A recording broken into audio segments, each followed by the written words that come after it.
40வது அதிகாரம் வசனங்கள் 27 31 வரைக்கும் நாம வாசிக்க போறோம். பைபிளை நான் சொல்றவங்க நீங்க முன்னாடி வந்து வாசிங்க. ஏசாயா தீர்க்க தரிசன புத்தகம் 40வது அதிகாரம் 27வது வசனத்திலிருந்து 31வது வசனம் வரைக்கும் மத்தியில் இருக்கிற கலை அவங்க அச்சரப்பாக்கம் பகுதியில் ஊழியத்தை செய்கிற கலை அவங்க முன்னாடி வந்து வாசிப்பாங்க. பயபக்தியோடு கூட வசனத்தை நாம் தியானிக்க போகிறோம்.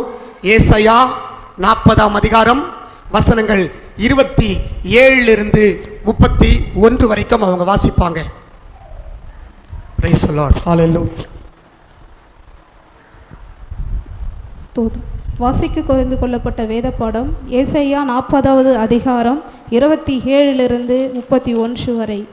யாக்கோபே, இஸ்ரவேலரே, என் வழி கர்த்தருக்கு மறைவாயிற்று என்றும் என் நியாயம் என் தேவனிடத்தில் எட்டாமல் போகிறது என்று நீ சொல்வானேன். பூமியின் கடையாந்தரங்களை சிருஷ்டித்த கர்த்தராகிய அநாதியின் தேவன் சோர்ந்து போகிறதும் இல்லை, இலைப்படைகிறதும் இல்லை.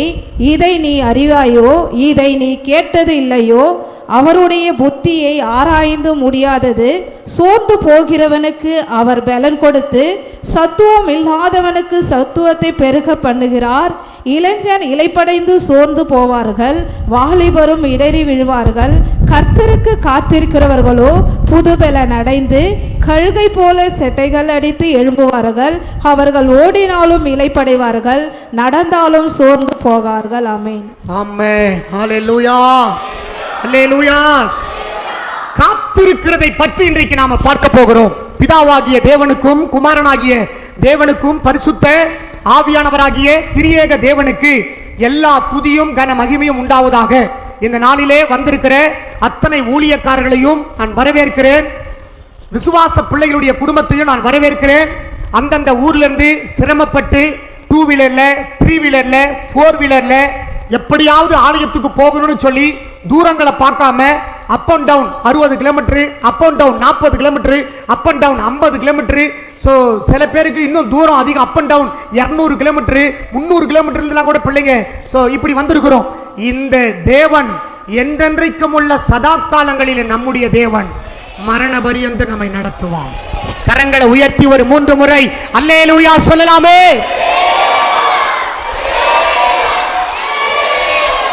இன்றைக்கு 2 காரியத்தை பற்றி பார்த்து முடிக்க போறோம். ஒன்னு காத்திருக்கிறதை பற்றி பார்த்து முடிக்க போறோம், இன்னொன்னு கழுகை பற்றி பார்த்து முடிக்க போறோம். ஆமென். 2 காவை பற்றி பார்த்து முடிக்க போறோம். ஒன்று காத்திருத்தலை பற்றி பார்க்க போகிறோம், இன்னொன்னு கழுகை பற்றி பார்க்க போறோம். பக்கத்துல யாருன்னா உற்சாகமா இல்ல, அப்படி சோகமா இருக்கிறாங்க அப்படின்னு சொன்னா அவங்களை கொஞ்சம் தட்டி பக்கத்துல நல்லா உற்சாகமா இருங்க, வசனத்தை கவனிங்க, ஜெபம் பண்ணாதீங்க. இந்த நேரத்துல வசனத்தை நல்ல காதுல கேளுங்க, கண்ணார பாருங்கன்னு சொல்லி பக்கத்துல யாருன்னா இருந்தா கொஞ்சம் லைட் அப்படி தட்டுங்க பார்க்கலாம். லைட்டா தட்டுங்க. உற்சாகமா இருக்கிறீங்களா? டெஸ்ட் பண்றேன், சொல்லுங்க ஒருத்தருக்கு ஒருத்தர். கரெக்ட். எல்லாமே நல்லா உற்சாகமா இருக்கிறீங்க. கர்த்தர் நல்லவர். காத்திருக்கிறது என்பது ஒரு 7 காரியத்தை பற்றி சொல்றேன், நீங்க எழுதி வச்சுங்க. காத்திருத்தல் என்பது வாய்மொழி அல்ல, இது ஒரு வாழ்க்கை முறை. ஆமென். ஆமென். காத்திருத்தல் என்பது வாய்மொழி அல்ல, இது ஒரு வாழ்க்கை முறை. இரண்டாவது, காத்திருத்தல் என்பது ஒரு நாள் முடிவது அல்ல, பல வருடங்கள் it takes for many years.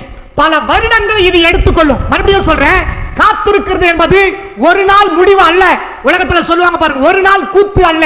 காத்திருக்கிறது என்பது பல வருடங்கள், பல மாதங்கள், பல யுகங்கள் கூட ஆகும். காத்திருக்கிறது ரொம்ப முக்கியமானது. ஆமென் சொல்லலாமே. அல்லேலூயா. மூன்றாவது, காத்திருத்தல் என்பது என்ன அப்படின்னா, காத்திருத்தல் என்பது உயிரோடு இருக்கும் பொழுது நடக்கும், செத்த பிறகும் நடக்கும். ஆமென் சொல்லலாமே. அல்லேலூயா. பக்கத்துல பாருங்க, காத்திருக்கிறது என்பது உயிரோடு இருக்கும் பொழுது நடக்கும், மரித்த பிறகும் நடக்கும். ஆமென். அல்லேலூயா. சின்ன பிள்ளைங்க, வாலிப பிள்ளைங்க அல்லேலூயா வரலையா? முன்னாடி உட்கார்ந்து இருக்கிறவங்க வெரி குட். நான்காவது, காத்திருத்தல் என்பது கனியோடு சம்பந்தப்பட்டது. கனி ரொம்ப முக்கியமானது, ஆவிக்குரிய கனியோடு சம்பந்தப்பட்டது காத்திருத்தல் என்பது. அஞ்சாவது, காத்திருத்தல் என்பது சாட்சியோடு சம்பந்தப்பட்டது, ரொம்ப முக்கியமானது, சாட்சியோடு சம்பந்தப்பட்டது. ஆறாவது, காத்திருத்தல் என்பது காலங்களோடும் கர்த்தரோடும் சம்பந்தப்பட்டது. ஏழாவது, காத்திருத்தல் என்பது ரொம்ப முக்கியமானது, வருகையோடு சம்பந்தப்பட்டது. அல்லேலூயா, அல்லேலூயா. நான் மறுபடியும் சொல்கிறேன், காத்திருத்தல் என்பது வாய்மொழி அல்ல, இது ஒரு வாழ்க்கை முறை. இரண்டாவது, காத்திருத்தல் என்பது ஒரு நாள் முடிந்து போகிறது அல்ல, பல வருடங்கள் எடுத்துக்கொள்ளும். காத்திருத்தல் என்பது உயிரோடு இருக்கிறவர்களும் செத்த பிறகும் நடக்கக்கூடிய ஒன்று. நான்காவது, காத்திருத்தல் என்பது ஆவிக்குரிய கனியோடு சம்பந்தப்பட்டது. அஞ்சாவது, காத்திருத்தல் என்பது சாட்சியோடு சம்பந்தப்பட்டது. ஆறாவது, காத்திருத்தல் என்பது கர்த்தரோடும் காலங்களோடு சம்பந்தப்பட்டது. ஏழாவது, காத்திருத்தல் என்பது, கைத்தட்டி சொல்லுங்க, வருகை ரொம்ப முக்கியம். கைத்தட்டி சொல்லுங்க, வருகை. கிறிஸ்தவனுக்கு வருகை ரொம்ப முக்கியம். மணவாட்டி சபைக்கு வருகை ரொம்ப முக்கியம். மணவாளன் வரப்போகிறார், அது வரைக்கும் காத்திருக்க வேண்டும். அல்லேலூயா, அல்லேலூயா. இப்ப காத்திருத்தல் என்றால் என்ன என்பதை பார்த்துட்டோம். மூணே தலைப்பு தான் பார்த்து முடிக்க போறோம். காத்திருத்தல் என்றால் என்பதை பார்த்துட்டோம். காத்திருத்தல், அதுக்கப்புறம் இரண்டாவது தலைப்பு, எப்படியெல்லாம் நாம காத்திருக்கணும் பைபிள் நமக்கு சொல்லுதுன்னு சொன்னா, நம்பர் 1 எழுதி வைத்துக் கொள்ளுங்க. எப்படியெல்லாம் நாம காத்திருக்கணும்னா, நம்பர் 1 பொறுமையோடு காத்திருங்க. ஆமென். எப்படி காத்திருக்கணுமா? சத்தமா சொல்லுங்க, பொறுமையோடு காத்திருங்கள். நம்பர் 2 தாழ்மையோடு காத்திருங்கள். ஆண்டவருடைய சமூகத்தில் எப்படி காத்திருக்கணுமா? தாழ்மையோடு காத்திருங்கள். நம்பர் 3 விசுவாசத்தோடு காத்திருங்கள். ஆமென். அப்ப நம்பர் 1 எப்படி காத்திருக்கணுமா? பொறுமையோடு காத்திருக்கணும். நம்பர் 2 தாழ்மையோடு காத்திருக்கணும். நம்பர் 3 விசுவாசத்தோடு காத்திருக்கணும். நான்காவது சகிப்புத்தன்மையோடு காத்திருங்கள். ஆமென். வாலிப பிள்ளைங்க எழுதி வச்சுங்க, எப்படி எழுதணுமா? எப்படி இருக்கணுமா? பின்னாடி இருக்கிறவங்க சத்தமா சொல்லுங்க, எப்படி இருக்கணுமா? சகிப்புத்தன்மையோடு காத்திருங்க. பிரச்சனைகள் வரும், சகிப்புத்தன்மையோடு காத்திருங்கள். நம்பர் 5 அன்போடு காத்திருங்கள். ரொம்ப முக்கியமானது அன்பு. சபையில அன்புன்னு ஒண்ணு இல்லைனா நாம் காத்திருக்கிறது வேஸ்ட் ஆயிடும். அஞ்சாவது அன்போடு காத்திருங்கள். ஆறாவது நல்ல ஐக்கியத்தோடு காத்திருங்கள். சபை ரொம்ப முக்கியம். ஊழியக்காரனுடைய ஐக்கியம் ரொம்ப முக்கியம். விசுவாசிகளுடைய ஐக்கியம் ரொம்ப முக்கியம். சபையில் இருக்கிற யாவரோடும் நல்ல ஐக்கியத்தோடு காத்திருங்கள். ஐக்கியம் பரலோக ராஜ்யம் கொண்டு போகும். ஆமென். அல்லேலூயா. ஏழாவது குடும்பத்தோடு காத்திருங்க. ரொம்ப முக்கியம். கணவனும் மனைவியும் பெற்றோரும் பிள்ளைகளும் ஆண்டவர் சமூகத்தில் எப்படி காத்திருக்கணுமா? குடும்பத்தோடு. ஏன்னா நம்முடைய குடும்ப தலைவராகி இயேசு மணவாளன், நியாயாதிபதியா, ராஜாதி ராஜாவா அவர் வரப்போகிறார். கையை உயர்த்தி ஒரு 3 முறை அல்லேலூயா சொல்லலாமே. எட்டாவது சபையாரோடு நீங்கள் காத்திருங்கள். ஆமென். சபை மக்களோடு காத்திருக்கிறதை விட்டுவிடக் கூடாது. எபிரேயர் 10:25 சொல்லுகிறது, சபை கூடி வருதலை சிலர் விட்டு விடுகிறார்கள்.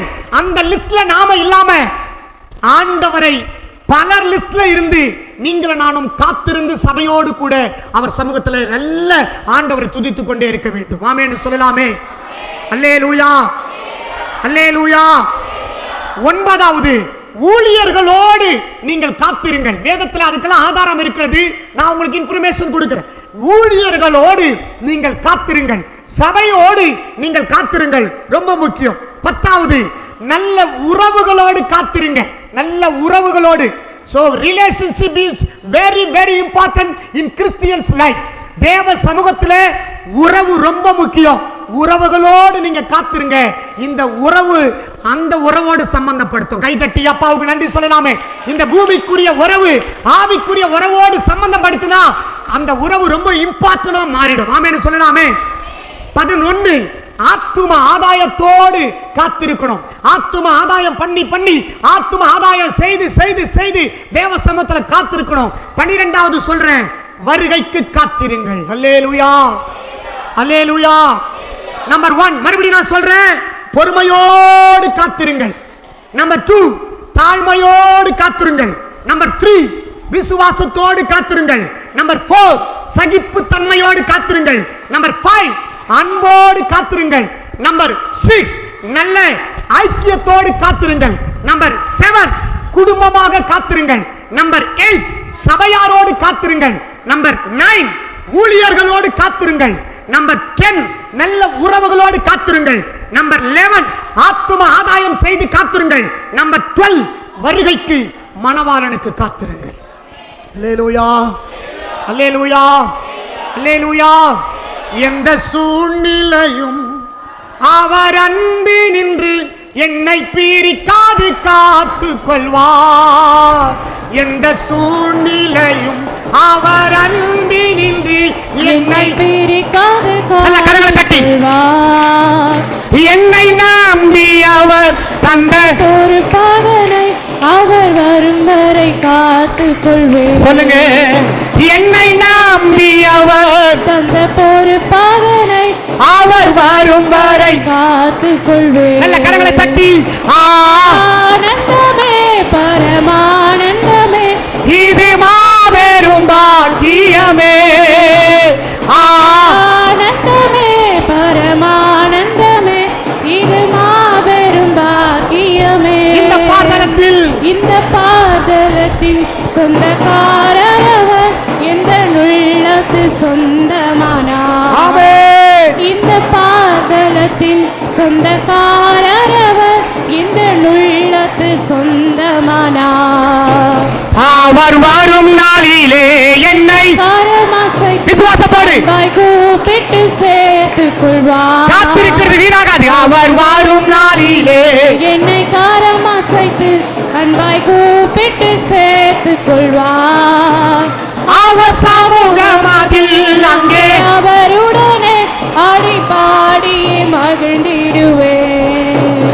அவர் சமூகமதில் அங்கே அவருடனே ஆடி பாடி மகிழ்ந்திடுவேன்.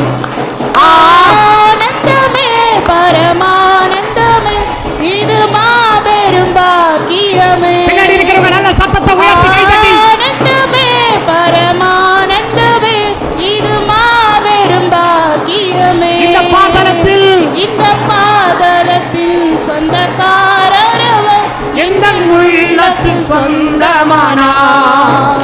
இந்த பாதலத்தில் சொந்தக்காரவர் எந்த உள்ளத்தில் சொந்தமானார். ஆமென். முதல்ல எப்படி காத்திருக்கணுமா?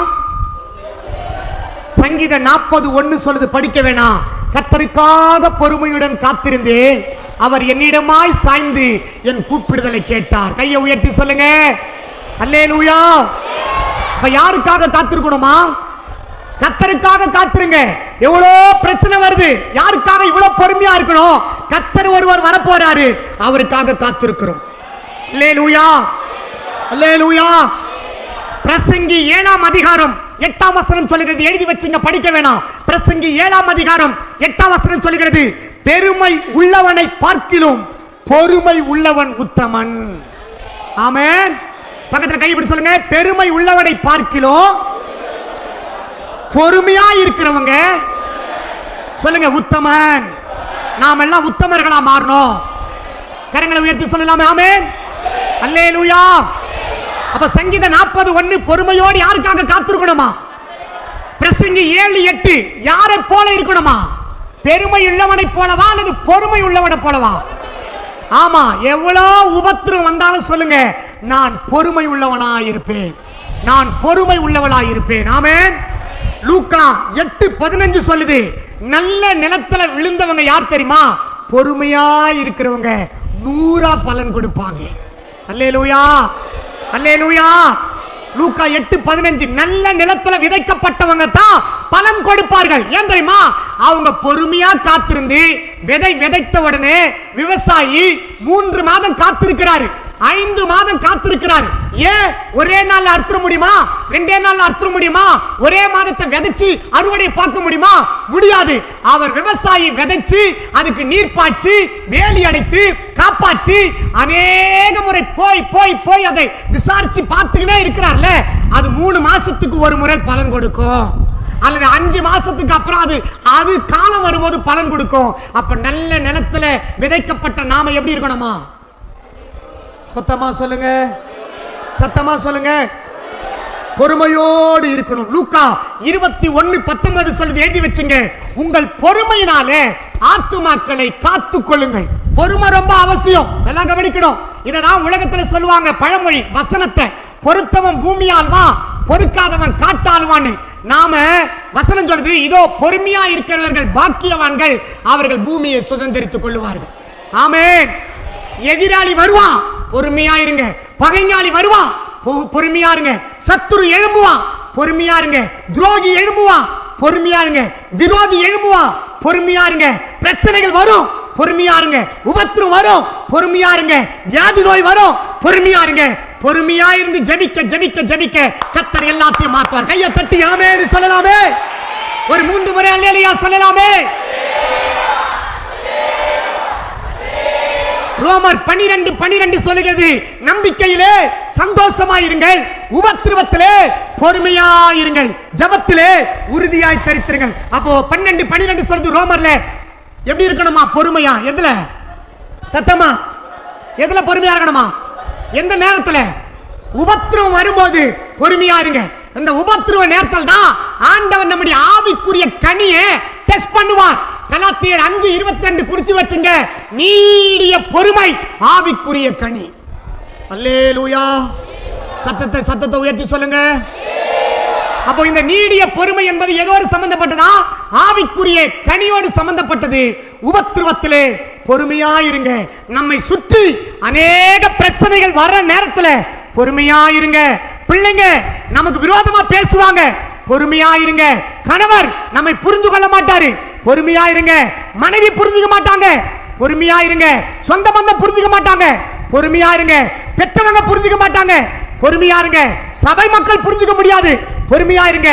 எவ்வளவுக்கு எவ்வளவு பொறுமையா இருக்கிறோமோ அவ்வளவுக்கு அவ்வளவு மேல உயர போறேன்னு அர்த்தம். கையை தட்டி சொல்லுங்க, நான் உயர போறேன். சொல்லுங்க, ஆயத்தன் சொல்லுங்க, நான் உயர போறேன். ஏன் தெரியுமா? கர்த்தர் என் பொறுமையை எனக்கு போதிக்கிறார்.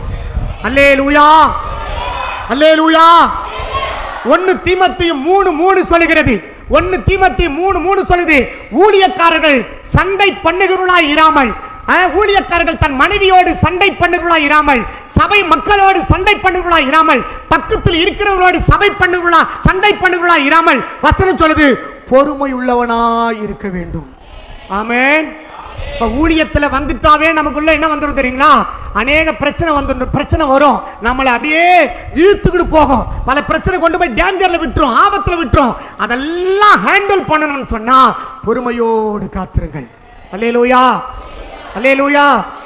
ஊழியம் செய்யற நாம அதிக உண்மை இல்லைன்னா கூட நல்லா கவனிங்க, வசனம் சொல்லுது, கொஞ்சத்திலே உண்மை உள்ளவனாய் இருந்தால் அநேகத்தின் மேல் அதிகாரியா வைப்பேன். கையை தட்டி அப்பாவுக்கு நன்றி சொல்லுங்க. நல்லா கையை தட்டி சொல்லுங்க.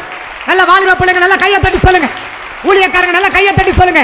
1 தீமோத்தேயு 3:3 பொறுமையுள்ளவர்களாய் இருக்கணும் பைபிள் சொல்லுது. அவ பொறுமை நமக்கு ரொம்ப அவசியம். நியாயத்தை கேட்கலாம், நீதியை கேட்கலாம், நிதானமா கேட்கலாம். ஆனால் வசனம் சொல்லுது, பொறுமையோடு இருப்போம். ஊழியக்காரன் எப்படி இருக்கணுமா? கணவனும் மனைவி எப்படி இருக்கணுமா? எப்ப பார்த்தாலும் கணவன் மனைவியை சண்டையிட்டுக்கிட்டு நை நை நை நை நை நை அப்படிதான் பண்ணக்கூடாது, இருக்க கூடாது. மனைவி இடத்துல, கணவர் இடத்துல, பிள்ளைங்கள் இடத்துல சந்தோஷமா நீங்க பேசுங்க, பொறுமையோடு பேசுங்க. பேசும்போது அடில்தடிலா பேசாதீங்க, பேசும்போது அனாவசியமா பேசாதீங்க, பேசும்போது அசிங்கப்படுத்துற மாதிரி பேசாதீங்க. சொந்த குடும்பத்தை எந்த அளவிற்கு நாம ஸ்மூத்தா ஹேண்டில் பண்றோமோ அது ரொம்ப நல்லது. அல்லேலூயா, அல்லேலூயா, அல்லேலூயா. எபிரேயர் 10:36 சொல்லுகிறது, எழுதி வச்சுங்க. எபிரேயர் 10:36 சொல்லுது, வாக்குத்தத்தம் பண்ணப்பட்டதை நீங்களும் நானும் பெரும்படிக்கு பொறுமை அவசியமாமே. அல்லேலூயா. இந்த வருஷம் சபையினுடைய வாக்குத்தத்தம் என்ன? கர்த்தர் நன்மையானது தருவார், நம்முடைய தேசம் தன் பலனை. சங்கீதம் 85. உங்களுக்கு தனிப்பட்ட முறையில் ஆண்டவர் வாக்கு கொடுத்திருக்கிறாரா? குடும்பத்துக்கு வாக்கு கொடுக்கிறாரா? அந்த வாக்கு தத்தத்தை வைத்து வைத்து ஜெபம் பண்ணுங்க. பொறுமை அவசியமா இருக்கிறது. அல்லேலூயா. பதறினால் காரியம் செதறிடும். நல்லா கவனிக்கணும், பதறக்கூடாது, பொறுமையோடு இருங்க. பிள்ளைங்க வாழ்க்கையில் அற்புதம் நடக்கும். கையை தட்டி சொல்லுங்க. பொறுமையோடு இருங்க. கணவர் வாழ்க்கையில் அற்புதம் நடக்கும். கையை தட்டி சொல்லுங்க. பொறுமையோடு இருங்க. மனைவி வாழ்க்கையில் அற்புதம் நடக்கும். வீட்டு பிரச்சனை முடியலையா? முடியும். கையை தட்டி சொல்லுங்க. பொறுமையோடு இருங்க. நில பிரச்சனை மாறும், இட பிரச்சனை மாறும், நம்முடைய கடன் பிரச்சனை மாறும், நம்முடைய கண்ணீர் மாறும், நம்முடைய வியாதி மறையும். புருஷன் ரட்சிக்கப்படாத இருக்கிறாரா? இந்த வருஷம் முடிவுக்குள்ள அவரும் கூட வருவாரு. கையை தட்டி சபைக்கு வருவார். விசுவாசத்துல 1ஆம் தேதி நியூ இயர் ஆராதனையில இந்த இடத்துல சாட்சி சொல்ல போறோம். கையை தட்டி சொல்லுங்க, நான் பொறுமையோடு இருக்கிறேன், என் அண்ணன் ரட்சிக்கப்படுவார், நான் பொறுமையோடு இருக்கிறேன், எங்க அப்பா ரட்சிக்கப்படுவார், நான் பொறுமையோடு இருக்கிறேன், எங்க அம்மா ரட்சிக்கப்படுவாங்க, நான் பொறுமையோடு இருக்கிறேன், என் கூட பிறந்து ரட்சிக்கப்படுவார், நான் பொறுமையோடு இருக்கிறேன், என் புருஷன் மாறுவார், நான் பொறுமையோடு இருக்கிறேன், என் பிள்ளைங்க மாறும் என்ற வைராக்கியத்தோடு நில்லுங்க. நான் பொறுமையோடு விதைச்சு ஜெபம் பண்ணி ஓடிக்கொண்டிருக்கிறேன். ஊழியத்துல நல்ல ரிசல்ட்டை பார்ப்பேன். கையை உயர்த்தி சொல்லுங்க அல்லேலூயா. இதை விட பல மடங்கு ரிசல்ட்டை பார்ப்பேன். ஆமென் சொல்லலாமே. ஆமென் அல்லேலூயா. ஊழியத்துல ஒரே வருஷத்துல ரிசல்ட்டை பார்க்க முடியாது, 5 வருஷத்துல ரிசல்ட்டை பார்க்க முடியாது, 10 வருஷத்துல ரிசல்ட்டை பார்க்க முடியாது. சாகர வரைக்கும் நல்ல ஆத்துமாக்களை பெற்றுக்கொண்டே போக போறோம், அறுவடை செய்து கொண்டே போக போறோம். இதை விட அநேக ஆத்துமாக்களோடு நீங்களும் நானும் அப்பாவை ஆராதிக்க போகிறோம். நடக்குமா நடக்காதா? அந்தந்த கிளை சபையில தருவாரா தரமாட்டாரா? ஊழியக்காரங்க ஓடிக்கொண்டிருக்கிற ஓட்ட வீணாயிடுமா? நீங்க ஜெபிக்கிறது வீணாயிடுமா? அழுகிறது வீணாயிடுமா?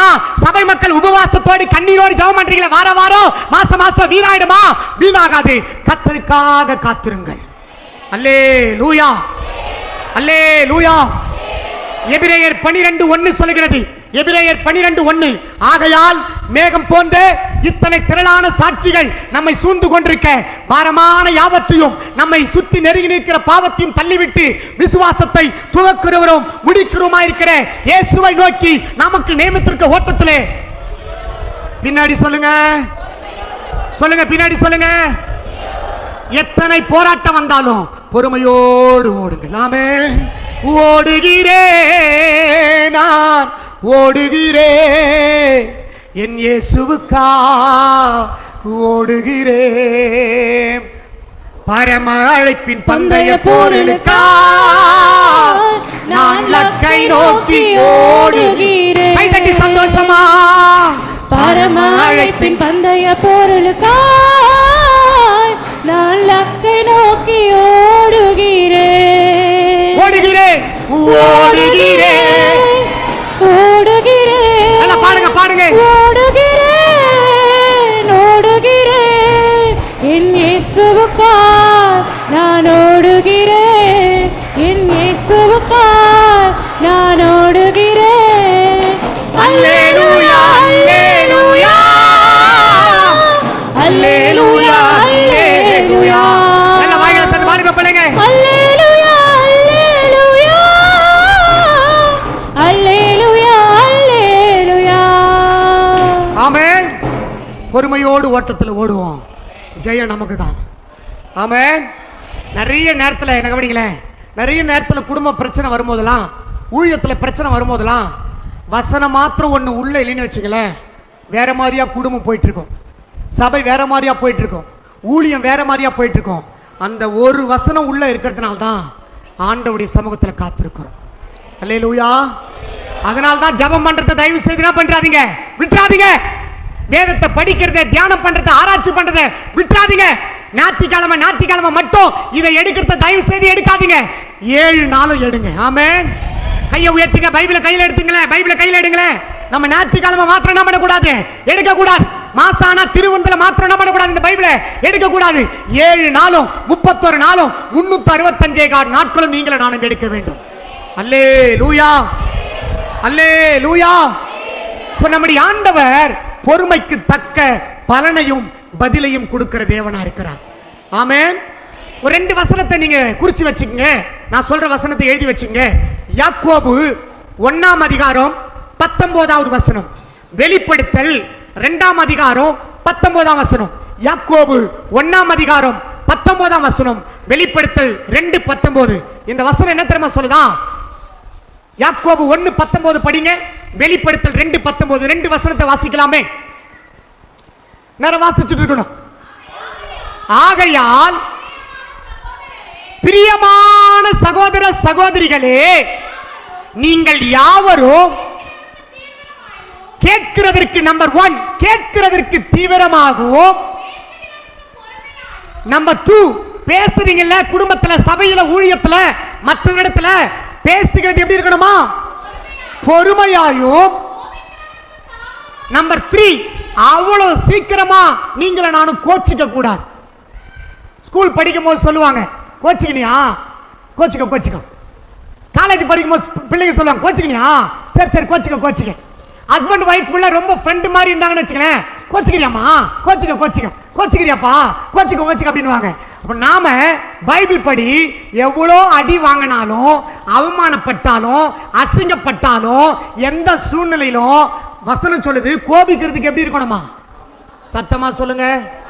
ஆனா உங்களுக்கு எனக்கு நமக்கு என்ன ஆயிடுது? கோவம் எங்க வந்துருது? மூக்கு மேல கோவம் வந்துருது. அந்த மாதிரி நாம என்ன பண்ணக்கூடாது? இருக்கக்கூடாது. மறுபடியும் அந்த வசனத்தை சேர்ந்து படிங்க. யாக்கோபு 1:19.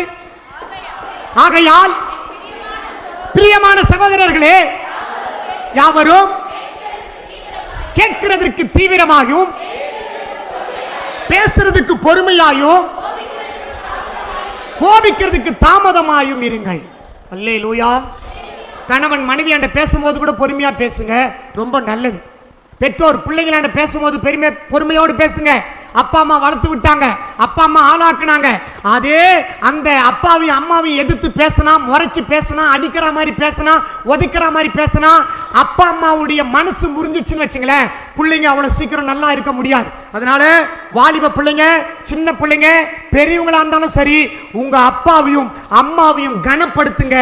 நீங்க அவங்கள கனப்படுத்தினா உங்க ஆயுசு நாள், சொல்லுங்களேன், ஆயுசு நாள் ஆமா பெருகும். ஆயுசு நாள் பெருகிறதுக்கு ஒரு வழி என்ன தெரியுங்களா? நிறைய வழி இருக்குது.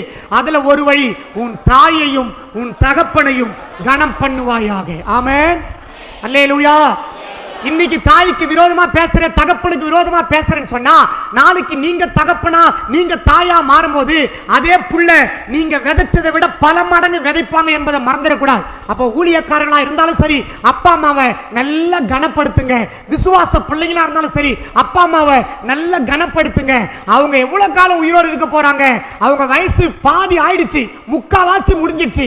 அவங்க மனம் முறியாத அளவுக்கு, மனம் வேதனைப்படுத்தாத அளவுக்கு கையெடுத்து நான் கும்பிடுறேன். அதாவது பழமொழி சொல்லுவாங்க, மாதா மனமுறிய வாழா சில காலம். அப்பா அம்மாவுடைய மனசு முறிஞ்சிச்சுன்னா பிள்ளைங்க அவ்வளவு சீக்கிரமா நல்லா இருக்க முடியாதுன்னு உலகத்துல பழமொழி சொல்லுவாங்க. இதைத்தான் பைபிள் சொல்லுது. உங்க அப்பா அம்மாவையும் கனப்படுத்துங்கப்பா, மரியாதை கொடுங்கப்பா, பெரியவங்களை கனப்படுத்துங்க, நீங்க நல்லா இருக்கலாம், ஆயுசு நாள் பெருகும்.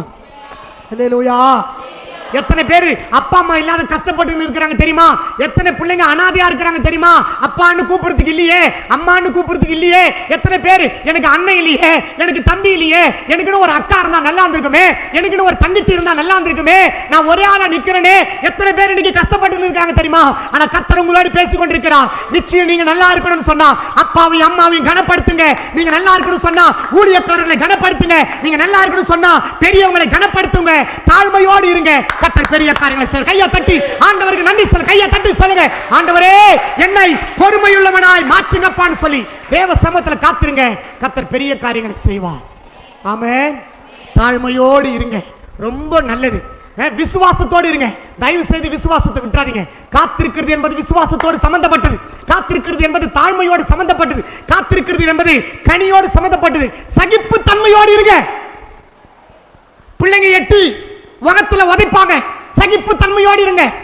வளர்த்த கடா மார்ல பாயும் பழமொழி சொல்லுவாங்க. பிள்ளைங்க எடுத்து மார்ல உதைப்பாங்க, பொறுமையோடு இருங்க. சொந்த பந்தம் மார்ல உதைப்பாங்க, பொறுமையோடுங்க. முதுகுல குத்துற கூட்டம், மார்ல குத்துற கூட்டம் சுற்றி தான் நாம வாழ்றோம். இதன் மத்தியில் பொறுமையோடு இருங்க. அல்லேலூயா. சொல்லலாமே கையை உயர்த்தி, நான் ஓடுகிறேன், நான் ஓடுகிறேன் என் இயேசுவுக்கா. கையை உயர்த்தி சொல்லுங்க, ஓடுகிறேன், நான் ஓடுகிறேன் என் இயேசுவுக்கா, நான் ஓடுகிறேன். லாபமான அனைத்தையுமே நான் நஷ்டம் என்று கருதுகிறேன். பின்னாடி சத்தம் இல்ல, பின்னாடி சத்தம் இல்ல பாருங்க. லாபமான அனைத்தையுமே நான் நஷ்டம் என்று கருதுகிறேன். எனக்காக அப்பா நியமித்த, எனக்காக அப்பா நியமித்த இந்த பாதையிலே, இந்த பாதையிலே வாலிப பிள்ளைங்க சொல்லுங்களே, நான் ஓடுகிறேன். வாலிப பிள்ளைங்க கையை உயர்த்தி சொல்லுங்க, பாதையிலே நான் ஓடுகிறேன். ஆமென். கணவன் மனைவி பொறுமையோடும், பெற்றவங்க பிள்ளைங்க பொறுமையோடும், ஊழியக்காரனும் விசுவாசிகளும் பொறுமையோடு இருங்க, சக ஊழியர்களும் பொறுமையோடு இருங்க. குறிப்பா வாலிப பிள்ளைங்க, தயவு செய்து நான் கையெடுத்து உங்களை கும்பிடுறேன். குடும்பத்துக்கும் சபைக்கும் ஆண்டவருக்கும் ஒரு நல்ல பெயர் எடுக்கிற மாதிரி நீங்க எவ்வளவுக்கு எவ்வளவு காத்திருக்கிறீங்களோ அவ்வளவு பெஸ்டான ஒரு நல்ல வாழ்க்கையை கொடுப்பார். ஆமென். வாலிப பிள்ளைங்க மட்டும் கையை உயர்த்தி ஒரு 3 முறை அல்லேலூயா சொல்லுங்களேன்.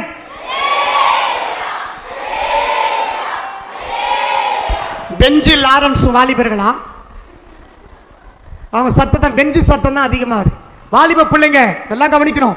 30 வயசு வரைக்கும் எத்தனை பிள்ளைங்க வீட்டில் அடங்கி அப்பா அம்மா பார்க்கிற மாப்பிளையும் பொண்ணையும் பார்த்து கல்யாணம் பண்ணிட்டு போறாங்க தெரியுமா?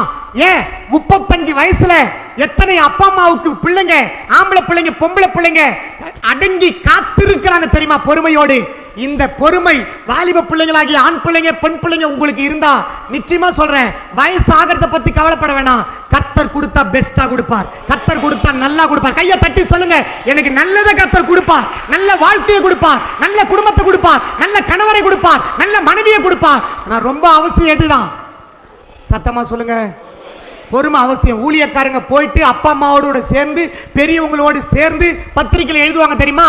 பெரியவர்கள் நிச்சயத்தை வண்ணம். இப்ப எந்த பெரியவங்களை நிச்சயத்தை பண்றாங்க? போறாங்க, திடீர்னு ஸ்கூலுக்கு போறாங்க, புடிச்சிட்டு வீட்டுக்கு வந்துடுறாங்க காய்கறி மாதிரி. காலேஜுக்கு போறாங்க, புடிச்சிட்டு வந்துடுறாங்க காய்கறி மளிகை சாமா மாதிரி. யாருன்னா ஒண்ணு புடிச்சிட்டு வந்துடுறாங்க. திடீர்னு போறாங்க வேலைக்கு, ஒரே வாரம் தான் போறாங்க. ஆனா இந்த கம்பெனிக்கு போறாங்க தெரியுமா? இந்த வேன்ல போறாங்க பாருங்க. நான் ஏற்கனவே சொல்லிக்கிறேன், நீலமங்கலத்துல வேன்ல போயிட்டு ஒரே மாசத்துல 30 கல்யாணம் ஆச்சு. கை தட்டுங்களா? அப்பா அம்மா எவ்வளவு கஷ்டப்பட்டு இருப்பாங்க, ஈஸியா முடிச்சுட்டாங்க போறாங்க ஒரே மாசத்துல. கேட்டு பாருங்க, நான் இங்க நின்று போய் பேச மாட்டேன். எத்தனை கல்யாணம் நடக்குது, அந்த கல்யாணம் எல்லாம் லகுவா முடிஞ்சிச்சு, யாருக்குமே பிரச்சனை இல்லை. போறான், ஏரிகாரில் போறான், கல்யாணம் பண்ணின்னு வரான், 30-20 பேரோட கூட்டு வந்துடுறான். ரிசப்ஷன் வந்து பவுஞ்சூர்லயே மதுராந்தலையும் வச்சுட்டு போயிடறான். சிம்பிளா முடிஞ்சுது. இதுல என்ன ஆகுது தெரியுமா? ஒரே வாரத்துல பிரச்சனையும் கையமா இருக்கிறான். ஏன்? அப்பா அம்மாவை காணல, சொந்தங்களை காணல, உபத்திரம் வருது, பிரச்சனை வருது. திடீர்னு என்ன ஆகுது தெரியுமா? குடும்பமே பிரிஞ்சு போற மாதிரி கூட ஆகுது. அப்பா அம்மா வந்து முன்னாடி நிக்க முடியல, ஊழியக்காரங்க முன்னாடி நிக்க முடியல. கையெடுத்து வாலிப பிள்ளைகளை உங்களை நான் கும்பிடுறேன், காத்திருங்க. 25 வயசு வரைக்கும் காத்திருந்தா மெச்சூர்டு வந்துடும். 24 வயசு வரைக்கும் காத்திருந்தா மெச்சூர்டு வரும். 30 வயசு வரைக்கும் கூட காத்திருந்தா, அது வரைக்கும் ஆண்டவர் விட மாட்டார், செஞ்சிருவாரு, முடிச்சிடுவார். ஆனா காத்திருங்க. பரவாயில்லப்பா அந்த பையன், பரவாயில்லப்பா அந்த பொண்ணு, கர்த்தர் செய்தார். ஆமென். அல்லேலூயா, அல்லேலூயா. பின்னாடி உட்காந்து நிற்கிற பாருங்க, முத்து ஜெமி வந்திருக்கிறாங்க பாருங்க, நீலமங்கலம் ஜெமி. எவ்வளவு வருஷம் அவங்க காத்திருந்தாங்க தெரியுமா? அவங்களுக்கு ஏற்ற ஒரு நல்ல வாழ்க்கை கொடுத்துரு. கையை தட்டி. அப்பா அம்மா போயிட்டு, ஊழியக்காரங்க போயிட்டு, அந்த 2 பிள்ளைங்களும் பார்த்துட்டு வந்தோம். யாருன்னு தெரியாது, அத்திவாக்கத்துக்கும் நீலமங்கலத்துக்கு சம்மந்தமே இல்லை. ஆனா பொறுமையோடு 30 வயசுக்கு மேல காத்திருந்தாங்க. கர்த்தர் ஒரு நல்ல இன்றைக்கு ஆண் பிள்ளைகளை கொடுத்து அவங்க நல்லா வாழ வச்சுன்னு இருக்கிறார். இந்த மாதிரி சாட்சி நிறைய பேர் இருக்கிறாங்க. கர்த்தர் செய்யணும். ஆமென். யாரு செய்யணும்?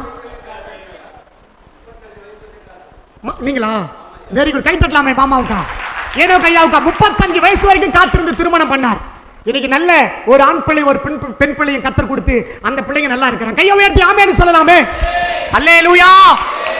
வாழ்க்கையை மளிகை கடைக்கும் காய்கறி கடைக்கும் மாதிரி ஆக்கிடக்கூடாது.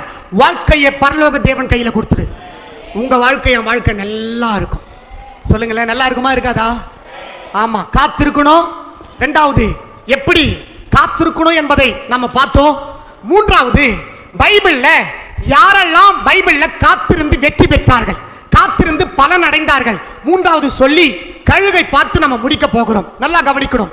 லூக்கா 2ஆம் அதிகாரம் 25 29 வரைக்கும் எழுதி வைத்துக் கொள்ளுங்க. லூக்கா 2ஆம் அதிகாரம் 25 29 வரைக்கும் சிமியோன் என்கிற ஒரு தாத்தா இயேசுவின் பிறப்புக்காக காத்திருந்தார். ஆமென். ஒரு தேவ மனுஷன், இஸ் எ பாஸ்டர். அவர் ஊழியம் செய்கிறவர். தேவ ஆண்டவர் பிறப்பதற்காகவே அவர் என்ன பண்ணாரா? காத்திருந்தார். ஆண்டவர் சொன்னார், இயேசு பிறக்கிற வரைக்கும், அந்த குழந்தைய கையில தூக்குற வரைக்கும் நீ சாக மாட்டேன்னு ஆண்டவரே கட்டளை போட்டார், பிதாவாகிய தேவன். அதே மாதிரி இயேசு பிறந்தார். அந்த பிள்ளையை தூக்கி தன் கையில வைத்து ரட்சண்யத்தை என் கண் கண்டது என்று சொல்லி ஆண்டவரை மகிமைப்படுத்தினார். கையை தட்டி. அப்ப காத்திருந்தா ஆயுசு நாள் கூட கர்த்தரே கொடுப்பார். கை தட்டி சொல்லுங்க, கை தட்டி சொல்லுங்க. தீர்க்காயுச கூட கொடுப்பார். அல்லேலூயா. சிமியோன் என்ற தேவ மனுஷனுக்கு தீர்க்காயுச கொடுத்து இயேசு பிறக்கிற வரைக்கும் அவர் இருந்தார். அப்ப இயேசுவின் பிறப்பை நீங்கள நானும் கண்ணார பார்த்திருக்கிறோம். எப்படி? யாரெல்லாம் மறுபடியும் பிறந்திருக்கிறோம்? 3-4 பேர் தான் கை தூக்குறீங்க. யாரெல்லாம் மறுபடியும் பிறந்திருக்கிறோம்? கையை உயர்த்துங்க. யாரெல்லாம் மறுபடியும் பிறந்திருக்கிறோம்? ஞானஸ்தானத்துல யாரெல்லாம் மறுபடியும் பிறந்திருக்கிறோம்? ரட்சிப்புல வெரி குட். கையை உயர்த்தி ஒரு 3 முறை அல்லேலூயா சொல்லலாமே. அப்ப அந்த சிமியோன் இயேசுவின் பிறப்பை பார்த்து குழந்தையை பார்ப்பதற்காக காத்திருந்தார். ஆனால் நமக்குள்ளே இயேசு பிறப்பு, அந்த இயேசு நமக்குள்ள பிறந்தார்ல, இதற்காகவே காத்துக்கிட்டு இருந்தோம். அல்லேலூயா. இரண்டாவது லூக்கா 8ஆம் அதிகாரம் 40வது வசனம் சொல்லுது, இயேசுவுக்காக போதகருக்காக ஜனங்கள் எல்லாம் காத்திருந்தார்களாம். லூக்கா 8ஆம் அதிகாரம் 40ஆம் வசனம் சொல்லுது, ஜனங்கள் எல்லாரும் இயேசுவுக்காக காத்திருந்தார்கள். சின்ன பிள்ளைங்க வந்து உட்காந்துருங்க, இங்கே அங்கே போவாதீங்க, பி சைலண்ட். லூக்கா 8:40 ஒரு போதகருக்காக, இயேசுவுக்காக, தேவனுக்காக ஜனங்கள் எல்லாமே காத்திருந்தாங்க. இப்ப என்ன கவனிங்களே, ஒரு நிகழ்ச்சி வைக்கும் பொழுதும் அல்லது சபைக்கு வரும்பொழுதும் அல்லது வேற எங்கனா நீங்க போகும்பொழுதும் ஊழியக்காரர்களுக்காக சபை மக்கள் காத்திருங்க. ஆமென். சபை மக்கள் யாருக்காக காத்திருக்கணுமா? ஆண்டவருக்காகவும் ஊழியக்காரர்களுக்காகவும் காத்திருக்கணும். ஆனா ஆண்டவர் வந்துட்டாரு, ஊழியக்காரர்களும் வந்துடுறாங்க, சபை மக்கள் சீக்கிரம் வர முடியல. இங்க மாத்திரம் இல்ல, உலகத்துல எங்கேயோ அப்படி நீங்களும் நானும் இருக்கக்கூடாது. யாருக்காக காத்திருக்கணும் தெரியுமா? ஆண்டவரை காக்க வைக்க கூடாது, ஊழியக்காரங்களை காக்க வைக்க கூடாது. சபை மக்கள் நாம அந்த குறிப்பிட்ட நேரத்துக்கு முன்னாடியே வந்துடணும். கையை உயர்த்தியாமேன்னு சொல்லலாமே, சத்தத்தை உயர்த்தி சொல்லலாமே, வாலிப பிள்ளைங்க சொல்லலாமே. அப்ப யாருக்காக காத்திருந்தாங்களா ஜனங்க? இயேசுவுக்காக. அப்ப ஊழியக்காரருக்காக ஜனங்கள், சபை மக்கள் காத்திருக்க வேண்டும். இது ரொம்ப அவசியம். மூணாவது மத்தேயு 27:54 சொல்லுகிறது, இயேசுவின் கல்லறையிலே 100க்கு அதிபதியும் காவலாளிகளும் அநேக ஸ்திரீகளும் காத்திருந்தார்களாம். மறுபடியும் சொல்றேன், மத்தேயு 27:54 இயேசுவினுடைய கல்லறையிலே அநேக ஸ்திரீகள் காத்திருந்தார்களாம், 100க்கு அதிபதி காத்திருந்தார்களாம், காவலாளிகள் காத்திருந்தார்களா? பா தம்பி தம்பி உட்கார்.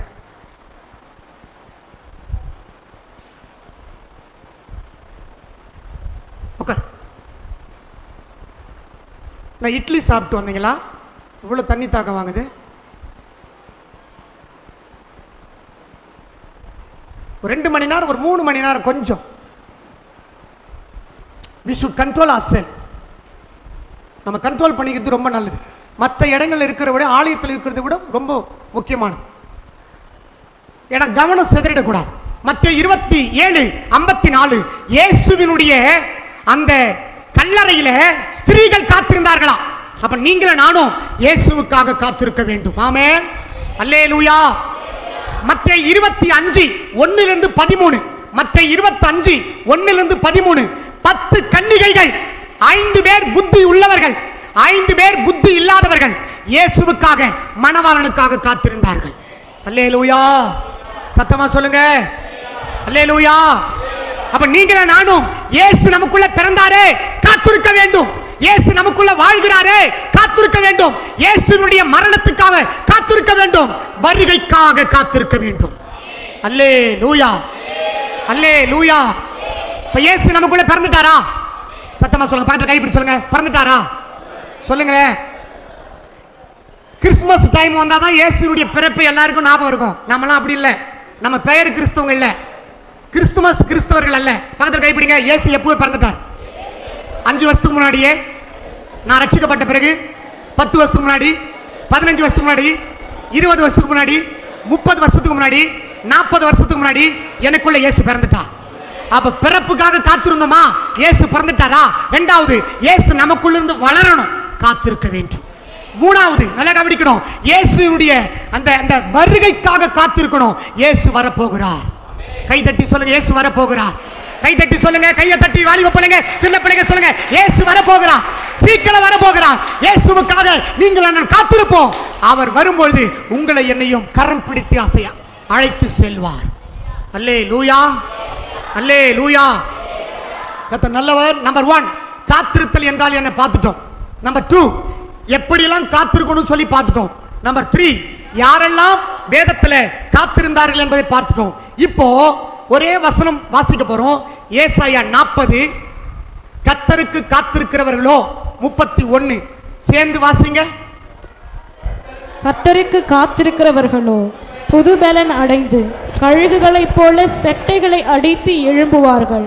அவர்கள் ஓடினாலும் இளைப்படையார்கள், நடந்தாலும் சோர்ந்து போகார்கள். மறுபடியும் படிங்க. கர்த்தருக்கு காத்திருக்கிறவர்களோ புதுபலன் அடைந்து கழுகுகளைப் போல செட்டைகளை அடித்து எழும்புவார்கள். அவர்கள் ஓடினாலும் இளைப்படையார்கள், நடந்தாலும் சோர்ந்து போகார்கள். ஏன் ஆண்டவர் இந்த இடத்துல கழுகை உதாரணப்படுத்தி வச்சிருக்காரு தெரியுங்களா? ஆண்டவர் பைபிள்ல என்ன பாருங்க, பக்கத்தில் இருக்கிறவங்களை கொஞ்சம் தட்டுங்க, கொஞ்சம் உற்சாகமா இருக்கிறீங்களா சொல்லுங்க, தட்டுங்க. இருக்கிறீங்களா கேளுங்க, இருக்கிறீங்களா கேளுங்களா. இருக்கிறாம சிரிச்சுங்களா இருங்க. நீ பாட்டு உண்மைன்னு இருந்தா வேற மாதிரியா இருக்குது. ஓகேங்களா? உயிரோடு கூட நாம இருக்கிறோம், சந்தோஷமா இருக்கிறோம், நல்ல உற்சாகமா இருக்கிறோம். ஆமென், அல்லேலூயா. பைபிள்ல எந்தெந்த பறவை எல்லாம் ஆண்டவர் உதாரணப்படுத்தி இருக்கிறார் சொல்லுங்க. காகம், வெரி குட். புறா, கழுகு, சூப்பர். சேவல்,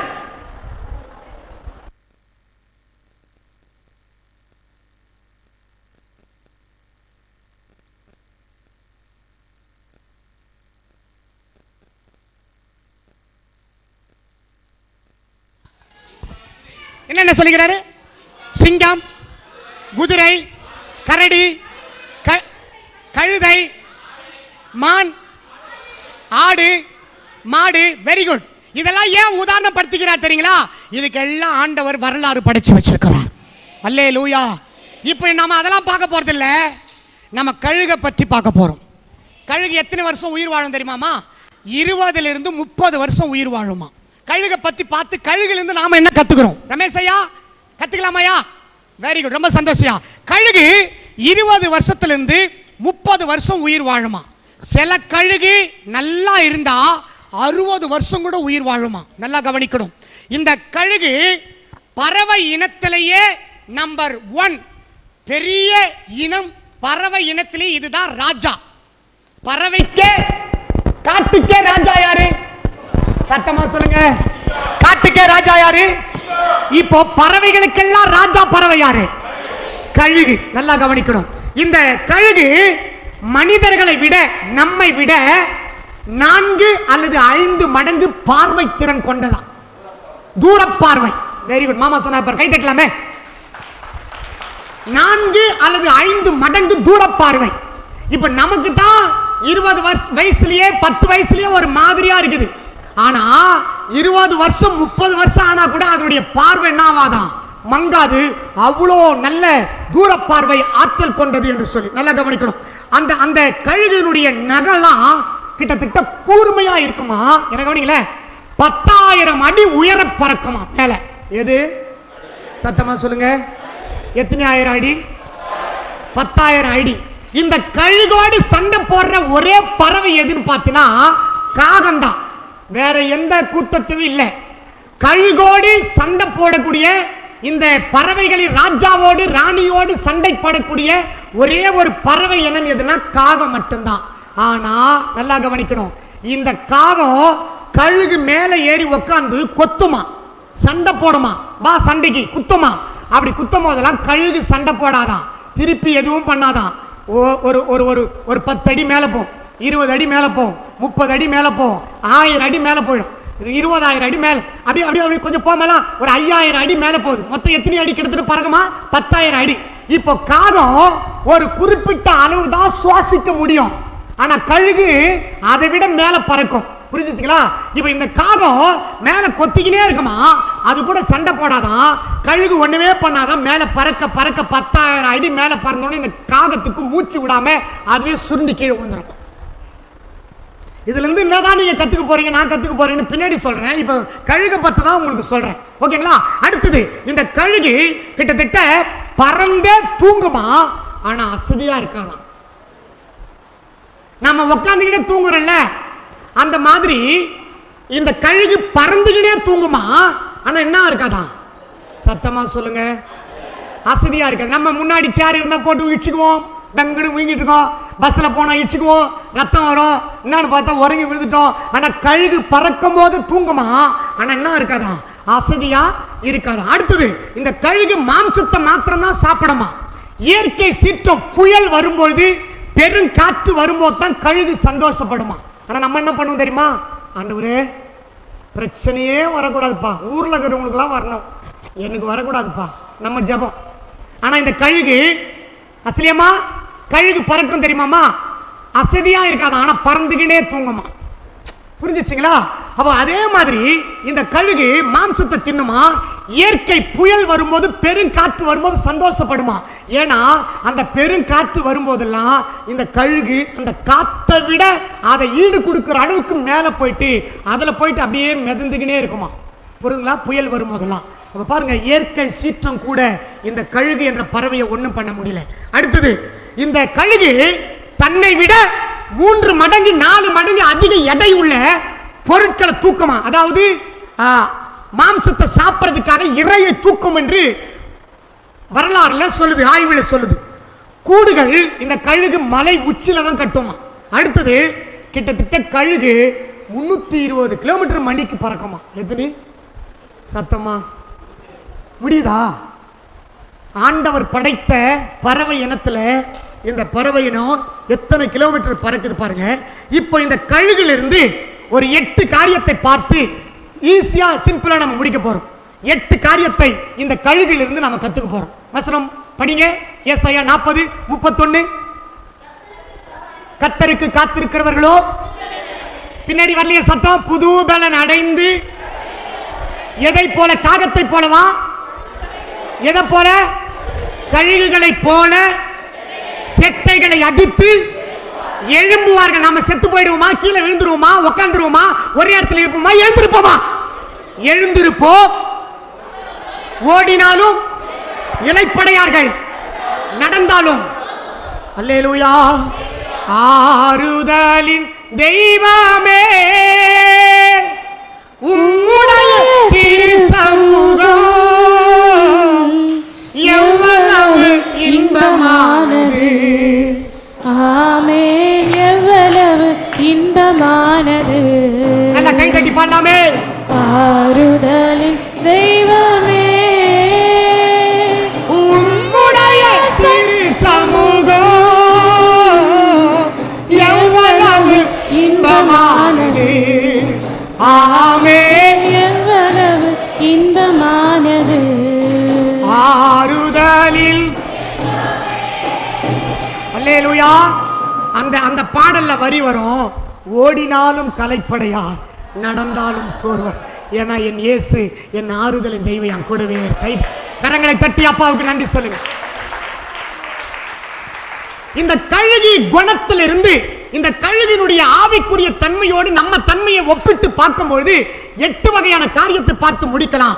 நம்பர் 1, கழுகு தனியாக உயரத்தில் பறக்கும் பறவை. அது கழுகோடு தான் பறக்கும், காகத்தோடு பறக்காது. நம்பர் 1, எதோடு பறக்கும்? கழுகோடு தான் பறக்கும், காகத்தோடு பறக்காது. இதுதான் இயேசு சொன்னார்.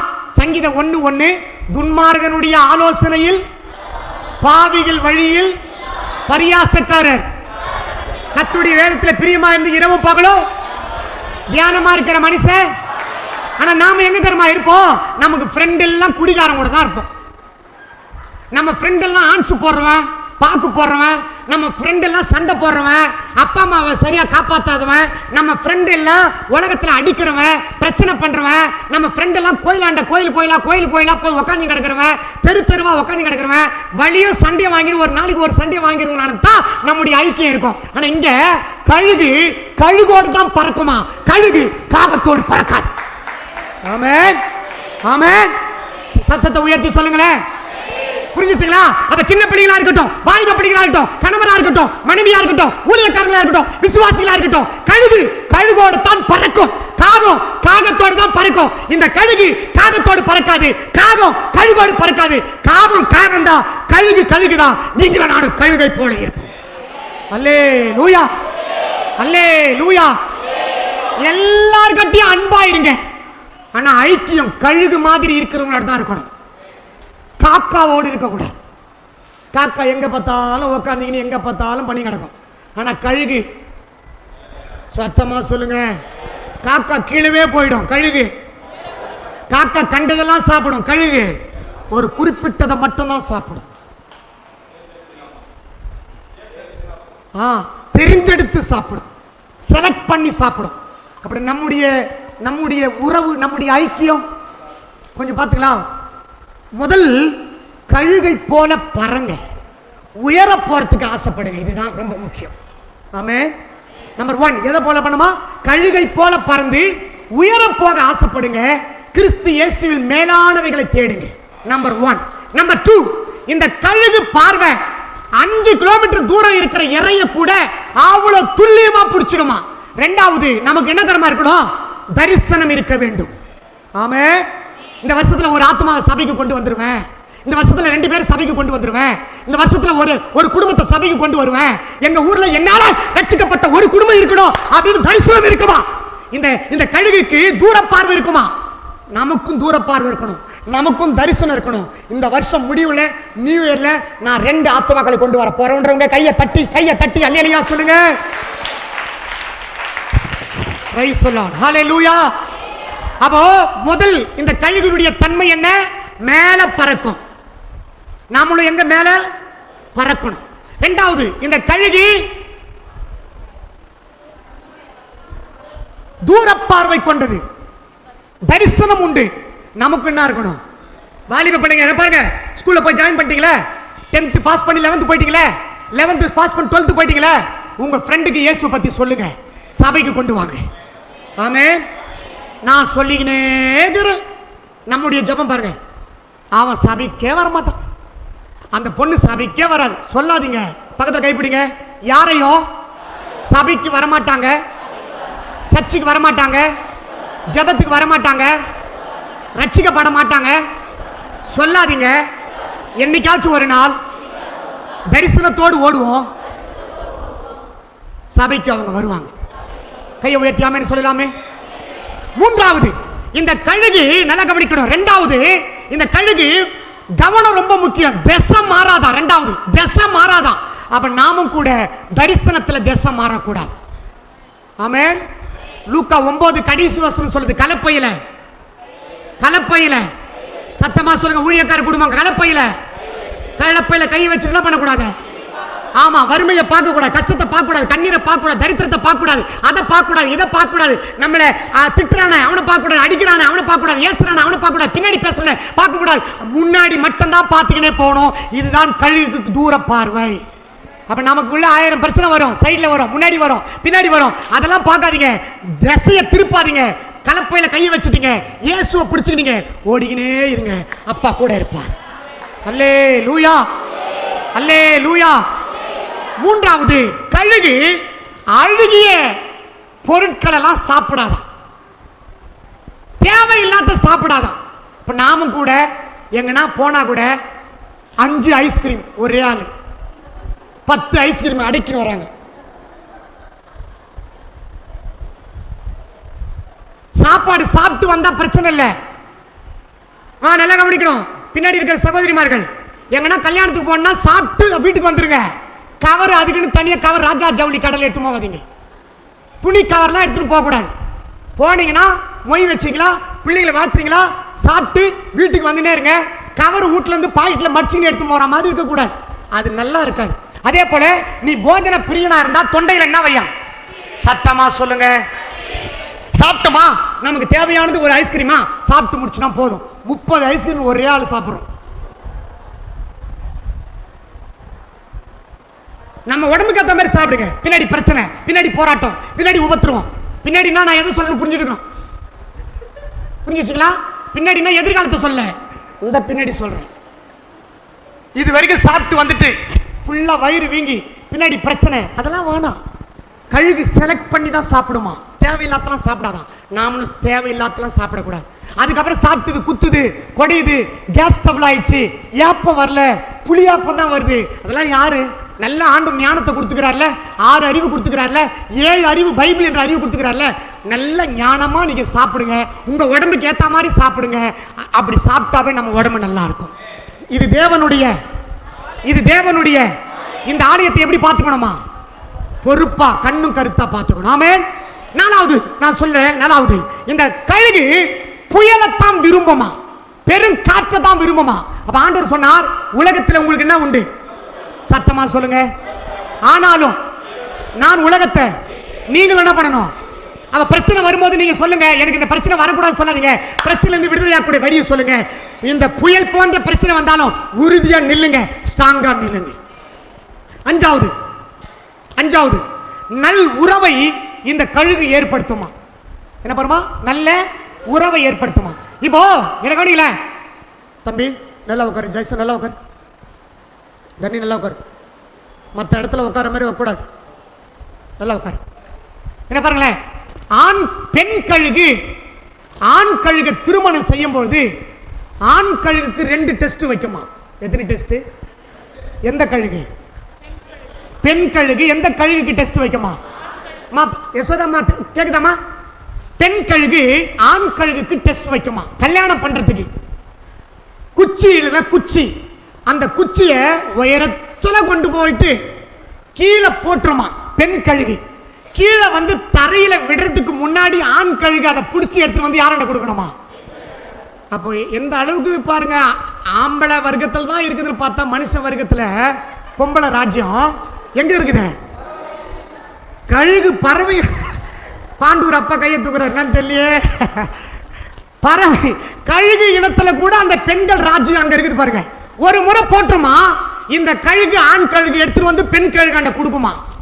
2வது முறை போடுமா, கீழே விழாத அளவுக்கு மறுபடியும் வந்து இந்த குச்சி ஆண் கழுகு எடுத்துட்டு வந்து போட்டு அது கையில கொடுக்குமா. 2வது முறை ஜெயிச்சாதான் இந்த ஆண் கழுக பெண் கழுகு திருமணம் பண்ணுமா. அக்கிரமா இல்ல? இவ உலகத்தில் இருக்கிற சாதாரண ஒரு 5 அறிவுள்ள பறவை கூட தன் இனத்தை தெரிந்தெடுப்பதற்காக டெஸ்ட் வைக்குது. ஆனா நம்ம ஆளுங்க கண்ணை மூடிக்கிட்டு காதல் கண்ணை மறைத்து விட்டது.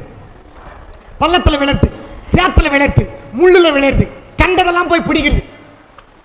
கழுகு, சாதாரணமான கழுகு குச்சி தூக்கி போட்டு ஆண் கழுக ஒரு கணவனை கல்யாணம் பண்ணணும்னா 2 டெஸ்ட் வைக்குது வாழ்க்கையில. ஆனா நம்ம இவன் தான் உலகம், இதுதான் உலகம், கண்மூடி தனமா போய் விழுந்துடுறோம். 6 மாசம் 3 மாசம் முடிஞ்சிச்சு கதை. அதுக்கப்புறம் அம்மா கிட்ட வந்து உக்காந்து அழுது கிடக்கிறது. இந்த மாதிரிலாம் இருக்கக்கூடாது. ஆமென், ஆமென். புரிஞ்சிச்சுங்களா? அப்ப கழுகு எந்த அளவிற்கு திருமணத்தை விரும்புகிறது பாருங்க, அதுவும் செலக்டிவா விரும்பு பாருங்க. அப்ப நாமும் கூட திருமணம் பண்ண நம்முடைய கணவன் மனைவி பெற்றோர் பிள்ளைகள் இடத்துல எவ்வளவு நல்ல உறவா இருக்கணும். வாலிப பிள்ளைங்களும் எனக்கு ஏற்ற கணவன் மனைவி யாருன்னு சொல்லி ஜெபம் பண்ணி ஜெபம் பண்ணி ஜெபம் பண்ணி காத்துருங்க. கர்த்தர் நல்லவர். கையை உயர்த்தி ஒரு 3 முறை வா. 40-45 வயசு வரைக்கும் இன்னைக்கும் நிறைய பேர் கல்யாணம் ஆகாத நிறைய சகோதரிமார்கள் இருக்கிறாங்க தெரியுமா? 45 வயசு வரைக்கும் அவங்களாம் ஆண்டவருக்காக காத்திருக்கிறாங்க. அப்பா அம்மாவை கீழ்ப்படிஞ்சு காத்திருக்கிறாங்க. அவசரப்படக்கூடாது, அவசரப்படக்கூடாது. 6வது 2 காட்டி சொல்லி முடிக்கிறேன். 6வது, இந்த கழுகு பழைய இறகெல்லாம் தூக்கி போட்டு அதுவே பிச்சு போட்டு மலை உச்சியில போய் நின்று கிட்டத்தட்ட 5 மாசம் அங்கேயே மலையில இருக்குமா, காத்திருக்குமா. புது ரெக்க வர வரைக்கும். நல்லா கவனிக்கணும், புது ரெக்க வர வரைக்கும். அந்த புது ரெக்க வந்தா 10 வருஷம் 20 வருஷம் 30 வருஷம் கூட ஆயுசு நாள் கழுகுக்கு கூடுமா. அப்ப நாமும் கூட ஒரு விஷயத்துக்காக காத்திருக்கிறீங்களா? அவசரப்படாதீங்க, நடக்கும். கர்த்தர் எனக்காக சொல்லுங்க, கர்த்தர் எனக்காக, கர்த்தர் எனக்காக. கர்த்தருக்காக காத்திருக்கிறவர்கள் எதை போல எழும்புவாங்க? சத்தமா சொல்லுங்க. ஆமா, பாத்தீங்களா? இப்ப இந்த கழுகு மலை உச்சியில போய் காத்திருக்குமா, 5 மாசம் காத்திருக்குமா, 6 மாசம் கூட காத்திருக்குமா, புது இறகு வரைக்கும். அப்ப உங்களுக்கு எனக்கும் எதனா ஒரு அற்புதம் நடக்கலையா, காத்திருங்க. குழந்தை பாக்கியம் பெற்று கொள்ளாத பிள்ளைங்க காத்திருங்க, குழந்தை பாக்கியத்தை கர்த்தர் கொடுப்பா. வேலை இல்லாதவங்க காத்திருங்க, நல்ல வேலையை கொடுப்பா. ஆமென். குழந்தை பாக்கியத்தை கொடுத்த பிள்ளைங்களுக்கு நல்ல சுகப்பிரசவத்தை கொடுப்பா. கை தட்டி அப்பாவுக்கு நன்றி சொல்லுங்க. நல்ல வீட்டை கட்டி முடிக்க உதவி செய்வார். வீட்டை கட்டி முடிக்க உதவி செய்வார். வீடு கட்ட ஆரம்பிக்காதீங்களா, கட்ட உதவி செய்வார். வீடு கட்டி இருக்குதா, அதை முடிக்க உதவி செய்வார். உங்களுக்கு எனக்கும் நல்ல உயர்வை கட்டளையிடுவார். காத்திருங்க, கர்த்தர் செய்வார். கடனை மாத்துவாரா? சத்தமா சொல்லுங்களேன். கடனை மாத்துவாரா? சாதாரணமான ஒரு பறவை கழுகு 5-6 மாசம் போயிட்டு மலை உச்சியில பாறைக்கு அடியில காத்திருக்குமா, புது இறகு வர வரைக்கும். ஆனா நம்ம என்ன தெரியுமா பண்ணுவோம், முடிஞ்சிட்டா சார், லோன் காரணாண்ட முடிஞ்சிட்டா சார், 1 மாசத்துக்கு முன்னாடி முடியறதுக்கு முன்னாடி புது லோன் போட்டுருங்க. ஒரு தேவை இருக்குது. பிரச்சனை எங்க? பிரச்சனை எங்க? ஆண்டவர் ஆண்டியா, சபை ஆண்டியா, நம்மளாண்டியா? பிரச்சனை எங்க? அவனே மறந்துட்டா கூட சார் ஒன்றும் முடியல எந்த, சரி 2ஆவதா போட்டுங்களேன், ஒரு 50,000 போட்டுங்க, 20,000 போட்டுங்களேன். மறுபடியும் மறுபடியும் மறுபடியும் மேலே மேலே கடன் வாங்கி நிம்மதியை கெடுத்துக்கிறோம், சந்தோஷத்தை கெடுத்துக்கிறோம். கையெடுத்து கும்பிட்றேன், கையெடுத்து கும்பிட்றேன். அன்னெசரியாக கடன் வாங்காதீங்க. கையெடுத்து நான் கும்பிட்றேன், அன்னெசரியாக கடன் வாங்காதீங்க. கடனில் மூழ்கிட்டோன்னா உங்களை என்னை தூக்கத்துக்கு சத்தியமாக சொல்கிறேன், ஒரு சொந்தம் உறவு யாருமே வரமாட்டோம். அதனால் ப்ரெஷர், பலவீனம் வந்துடும், சண்டை வரும், நிம்மதி இல்லாத குடும்பம் பிரிஞ்சிடும், ஒரே ஆள் ஓடி கிடக்கணும், கஷ்டப்பட்டு கிடக்கணும். கையெடுத்து கும்பிட்றேன், கடனை தயவு செய்து அதிகம் வாங்காதீங்க. வசனம் சொல்லுது, கடனை வாங்காதீங்க. கழுகு போய் 5 மாதம் புது இறக்காக காத்திருக்குமா. எத்தனை மாதம்? ஒரு ஒரு பறவை இப்போ 5 மாதம் காத்திருக்குதுன்னா நம்மளால ஒரு ஒரு ஒரு ஒரு ஒரு கொஞ்ச நாள் காத்திருக்க முடியுதா? சீக்கிரம் முடிக்கிறோம் சார், சீக்கிரம் முடிக்கிறோம் சார், அடுத்த தேவை சார், அடுத்த தேவை சார், அது சார், இது சார். பாஸ்ட் கூட பாஸ்ட்னு கூப்பிடல சார், சோத்திரம் சார். யார் என்ன? ஏன்னா இவங்கெல்லாம் பேசி பேசி லோன்காரங்களோடு பேசி பேசி பழக்கமாயிடுச்சு. சோத்திரம் சார். இல்லைம்மா நான் பாஸ்ட், சோத்திரம் பாஸ்டர் சார், அடுத்து சோத்திரம் சார். புரியுதுங்களா நான் சொல்லுது? வேணாங்க, தயவு செய்து வேணாம். எதெல்லாம் நம்ம அடமானம் வச்சிருக்கிறோம் நகையெல்லாம் இந்த வருஷத்துல மீட்க உதவி செய்வார். கைத்தட்டு, கையை தட்டி சொல்லுங்க, கர்த்தர் மீட்டெடுக்க உதவி செய்வார். கர்த்தருக்காக காத்திரு. இழந்து போன எல்லாத்தையும் திரும்ப பெற்றுக் கொள்வோம். அது நகையா இருக்கலாம், பணமா இருக்கலாம், இடமா இருக்கலாம், நிலமா இருக்கலாம், ஏன் நம்முடைய நிம்மதியை கூட இழந்து போயிருக்கலாம், திரும்ப பெற்றுக் கொள்வோம். அல்லேலூயா. சந்தோஷத்தை இழந்திருக்கிறீங்களா, திரும்ப பெற்றுக் கொள்வீங்க. சந்தோஷத்தை கர்த்தர் கொடுப்பார், சமாதானத்தை கர்த்தர் கொடுப்பார். எழுந்து போன பக்கத்தில் கைப்பிடிங்க, எழுந்து போன எல்லாத்தையும் திரும்ப நான் பெற்றுக்கொள்வேன். இன்னொரு முறை சொல்லுங்க, எழுந்து போன எல்லாத்தையும் திரும்ப நானே பெற்றுக்கொள்ளுமா. போய் உட்காருமா, இருக்குதுமா, குழந்தை இருக்குமா, போங்க. குழந்தைங்களா அது மாதிரி நல்லது, கரெக்ட். நம்ம உஷாரா அப்பா அம்மா இருக்கிறது ரொம்ப நல்லது. ஓகே, 7வது ஒரு காரியத்தை சொல்லி முடிக்கிறேன். 7-8. கழுகு தங்கள் வாழ்நாள் முழுவதும் ஒரே கழுகோடு தான் குடும்பம் நடத்துமா. 7வது கழுகு சாகர வரைக்கும் அந்த ஒரே கழுகோடு தான் திருமணத்தில் பந்தத்தில் இணைந்துச்சுன்னா சாகர வரைக்கும் அந்த கழுகோடு தான். டைவர்ஸ் பண்ண முடியுமா? ஒரு பறவை, சாதாரணமான ஒரு பறவை, 5 அறிவுள்ள பறவை சாவர வரைக்கும் தன் கணவனோடு தன் மனைவியோடு இருக்குது. அப்ப நமக்கு ஆண்டவர் கொடுத்த கணவரோடு மனைவியோடும் என் ஜீவன் இருக்கிற வரைக்கும் நான் அன்போடு இருப்பேன். ஆமென். அல்லேலூயா, அல்லேலூயா. நேற்று முந்தா நேற்றுலாம் பார்த்தீங்கல்ல, வாட்ஸ்அப் ஃபேஸ்புக்கில் திருச்சியில் ஒரு பெரிய பிரச்சனை ஆச்சு பாருங்க. அந்த மாதிரியான பிரச்சனைகள் உலகத்தில் நடக்கலாம், சபைக்குள்ளே வரக்கூடாது. ஆமென். அல்லேலூயா.